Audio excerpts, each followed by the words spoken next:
The first thing Elias Cole saw when he rode into the Hayes Ranch was a woman standing in the middle of a storm with a rifle pointed directly at him. The second thing he saw was the broken gate behind her.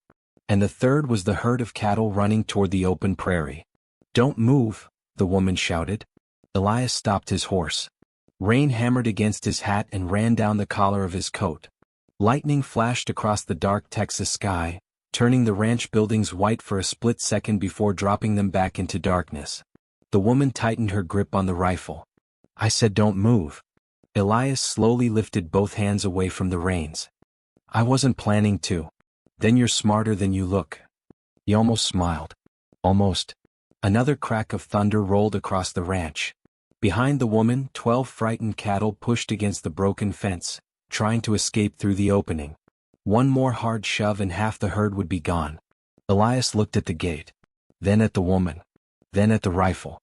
"You planning on shooting me?" he asked calmly, "or fixing that gate?" Her eyes narrowed. "Neither is your concern. It will be when those cattle reach the creek." She glanced behind her. That was all Elias needed. He swung down from his horse. The rifle came up instantly. "I told you not to move. And I heard you. Then why are you getting off?" "Because your gate is broken." For a moment, neither of them spoke. Rain fell between them. Then one of the cattle slammed against the fence. The old wooden post cracked. The woman turned. Elias ran. He reached the gate just as the post collapsed. He threw his shoulder against the swinging section of fence and caught it before the opening widened. The cattle pressed forward, frightened by the storm. "Get behind them," he shouted. She stared at him. "What?" "Drive them back." "I don't take orders from strangers." "Then consider it advice." Another lightning strike illuminated the field. The woman cursed under her breath, lowered the rifle, and ran. Together, they pushed the herd away from the opening. It took nearly 20 minutes. By the time the last animal moved back into the pasture, Elias was soaked through. The woman stood several feet away, breathing hard. She raised the rifle again. Elias looked at it. "You always greet people like this?" "Only men who arrive without warning." I knocked. "On the front gate?" The gate was open. "It isn't anymore."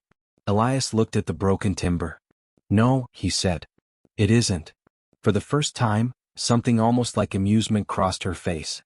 It disappeared quickly. "Who are you?" "Elias Cole." "What do you want?" "Work." She studied him from head to boots. He was 30 years old, perhaps a little older than the way he carried himself suggested. His coat was old but clean. His boots were worn. His horse looked better fed than he did. "There's no work here." "I heard there was." "Who told you?" "A man in Red Hollow." He was wrong. Elias looked past her toward the ranch house. The roof needed repair. The barn door hung crooked. 2 sections of fence had clearly been damaged recently. There was work everywhere. "You've got plenty of work." Her expression hardened. "You've got 5 minutes to leave." Elias nodded. He walked toward his horse. Then stopped. "You should replace that eastern gate before morning." She frowned. "Why?" "Because the hinge is split." "I know." "And the second post is rotten." "I know." "The cattle will break it again." "I said I know." Elias climbed into the saddle. He looked back at her. "Then you don't need me." "No." He turned the horse toward the road.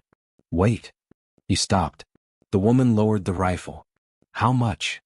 Elias turned around. "For the gate." "For the work." He studied her. $7 for 7 days. "You'll get 5. 6. 5.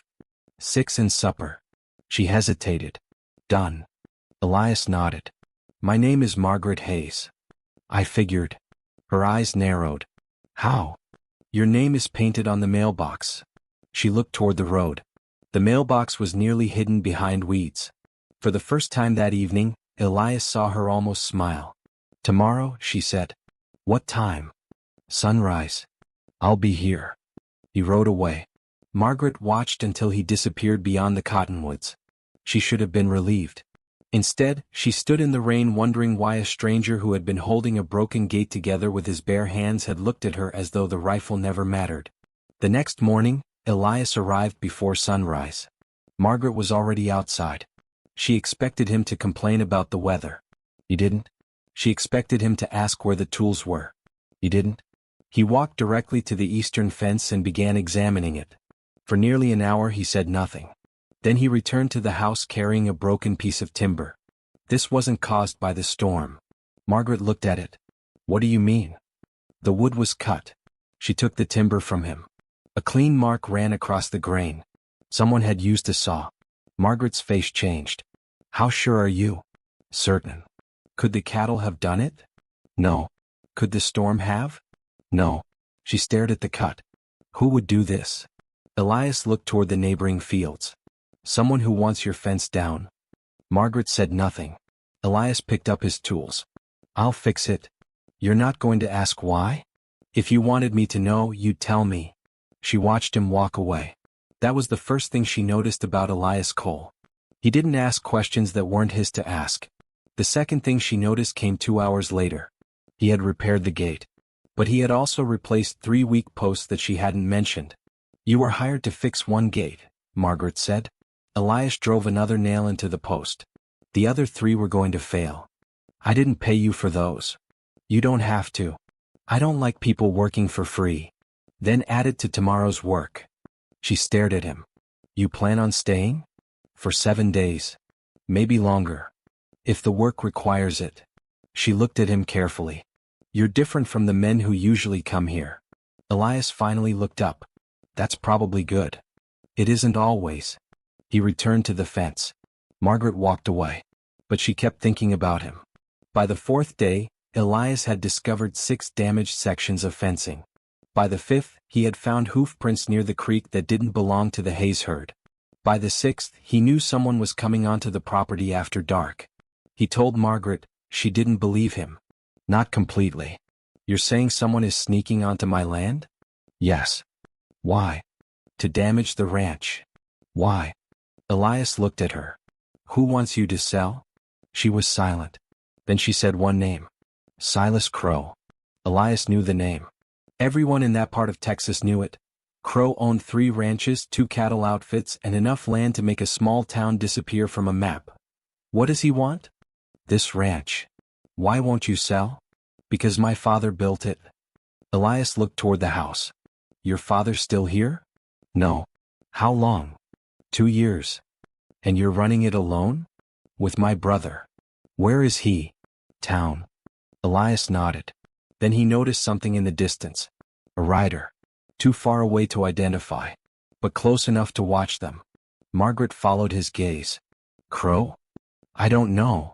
The rider turned his horse and disappeared behind the ridge. Elias picked up his rifle. Margaret looked at him. You carry that everywhere?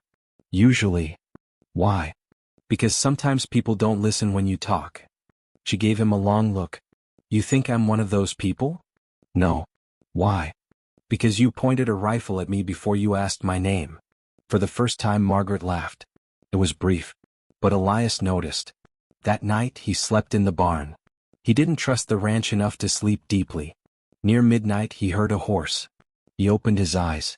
A shadow moved beyond the barn. Elias reached for his gun. He stepped outside.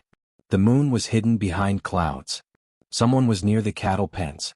Elias moved silently across the yard. The stranger saw him. The stranger ran. Elias chased him toward the creek. The man fired once. The bullet struck the dirt beside Elias. Elias stopped. The stranger disappeared into the darkness. When Elias returned to the ranch house, Margaret was standing on the porch with her rifle. You heard it? Yes. Did you see him? Not his face. Then what do you have? Elias opened his hand. A small brass button lay in his palm. Margaret stared at it. She knew exactly where it came from. That's Crow's ranch. Elias looked at her. You're sure? My father used to deal with his men. She took the button. Her hands were shaking. You should leave. Elias frowned. Why? Because this isn't your fight. He looked toward the dark fields. No. He looked back at her. But it became my fight when someone fired a gun at me. Margaret lowered her eyes. You don't understand what you're getting into. Then tell me. She looked at him for a long moment. My father died fighting to keep this ranch. Elias said nothing. People think he died from sickness, she continued. He didn't. Elias's expression changed. What happened? He was found near the creek. She swallowed. Someone had beaten him. Silence filled the porch. And you think Crow did it? I know he threatened my father. But you can't prove it. No. Elias looked toward the eastern fence. Then toward the creek. Then at the woman standing in front of him. How long have you been fighting this alone? Margaret's voice was quiet. 2 years. Elias nodded. Then you're not alone anymore. She looked at him. Don't say things you can't keep. I don't. He walked back toward the barn. Margaret watched him disappear into the darkness. She didn't know it yet, but the 7-day job was no longer about a broken fence. And Elias Cole had just made the first decision in years that could cost him everything. Because the next morning Sheriff Boone rode onto the Hayes Ranch. He looked at Elias. Then at Margaret. Then at the repaired eastern fence. His face went pale. Elias Cole, the sheriff said quietly. Elias froze. Margaret looked between them. You know him? The sheriff didn't answer. He looked directly at Elias. You should have told her who you were before you touched that fence. Margaret slowly raised her rifle. Elias. She stared at him. Who are you? Margaret kept the rifle pointed at Elias. For several seconds neither of them moved. Sheriff Boone sat on his horse near the ranch gate, rainwater still dripping from the brim of his hat. You heard me, he said. Who are you, Elias? Elias looked at Margaret. She was waiting for an answer. Not the careful kind. Not the kind a man gave when he wanted to escape a difficult question. She wanted the truth. Elias slowly raised his hands. I used to work for Silas Crow. Margaret's face went cold. The rifle tightened in her hands. You said you were looking for work. I am. You never said you worked for him. You never asked. Boone dismounted. That isn't the whole story. Elias looked at him. No. Margaret's voice was quiet. Then tell me the whole story. Elias looked toward the fields. 3 years earlier, he had ridden into Crow's territory looking for work. Crow had hired him as a trail hand. The money was good. The work was hard. And at first, Elias had believed the stories about Crow being a successful rancher. Then he began noticing things. Small ranchers would lose cattle. Fences would be damaged. Water rights would suddenly become disputed. A rancher would receive an offer from Crow for his land. If the man refused, something would happen. A barn would burn. Cattle would disappear. A fence would be cut. Elias had ignored it at first. Then he discovered something worse. Crow's men were doing it deliberately. Elias had confronted one of them. The man warned him to stay quiet. Elias didn't. He started keeping records. Names. Dates. Locations. Payments. Everything. Then one night someone broke into the bunkhouse. His records disappeared. The next morning Crow accused Elias of stealing money. Elias knew what was happening. He was being framed. So he left. He had been moving ever since. Margaret listened without interrupting. When Elias finished, she asked only one question. Why come here? Elias looked at her. I didn't know this was your ranch. That isn't an answer. No. He looked down at the ground. I came because I heard there was work. Boone stepped closer. I believe him. Margaret looked at the sheriff. Why? Because if Elias wanted your ranch, he wouldn't have spent 6 days repairing your fences. Margaret lowered the rifle. But Crow knows he's here. Yes, Boone said. And now? The sheriff looked toward the road. Now Crow knows exactly where to find him. A silence settled over the ranch. Then Margaret said something Elias didn't expect. Good. Both men looked at her. She lowered the rifle completely. I've spent 2 years being afraid of what Crow might do. She looked toward the distant hills. I'm tired of being afraid. Elias studied her. You don't have to fight him. Yes, I do. No, she looked at him. You don't understand. I understand more than you think. Elias stepped closer. You're not weak because you're scared. But if you let fear decide every move, Crow already owns half of your ranch. Margaret's eyes hardened. What would you do? Find proof. Proof of what? That Crow is sabotaging your property. Boone nodded. I can help with that. Margaret looked between them. And if we find it? Then Crow has a problem, Boone said. The sheriff climbed back onto his horse. I'll speak with the county judge. Don't leave the ranch tonight. He looked at Elias. And don't chase anyone alone. Elias nodded. Boone rode away. Margaret remained on the porch. You can leave, she said. Elias looked at her. You told me that yesterday. I mean it this time. So do I. He picked up his tools. What are you doing? Finishing the fence. Margaret stared at him. You're impossible. I've been told. She almost smiled. But this time she didn't. Because she had begun to realize something. Elias wasn't staying because of her. He was staying because he had finally found something worth standing beside. The following morning they found another damaged section of fence. This time Margaret went with him. They followed the tracks toward the creek. The trail disappeared near an old cottonwood tree. Elias crouched down. Someone waited here. How do you know? Boot marks. He pointed. 2 men. Margaret looked around. Could they have been Crow's men? Probably. Probably isn't enough. No. Elias stood. That's why we're going to find where they went. They followed the tracks for nearly half a mile. Near the creek they found an abandoned camp. There were ashes in the fire pit, a broken bottle, and a leather pouch. Margaret picked it up. Inside was a folded piece of paper. She opened it. Her face changed. What? She handed it to Elias. It contained a list of ranches. 3 had already been sold to Crow. 2 were marked with crosses. The Hayes Ranch was at the bottom. Beside it were 2 words. Next target. Margaret's hands trembled. Elias folded the paper. Now we have something. No. She looked at him. We have a target on our backs. A gunshot echoed across the creek. They dropped behind the tree. Another shot struck the bark. Elias pulled Margaret lower. Stay down. I can handle myself. I know. He looked over the edge. But you don't know where they're shooting from. Neither moved. Then Elias spotted movement on the ridge. 2 riders. They turned their horses and disappeared. Elias stood. Margaret grabbed his sleeve. Don't. He looked at her. I told you not to chase them. I wasn't going to. Good.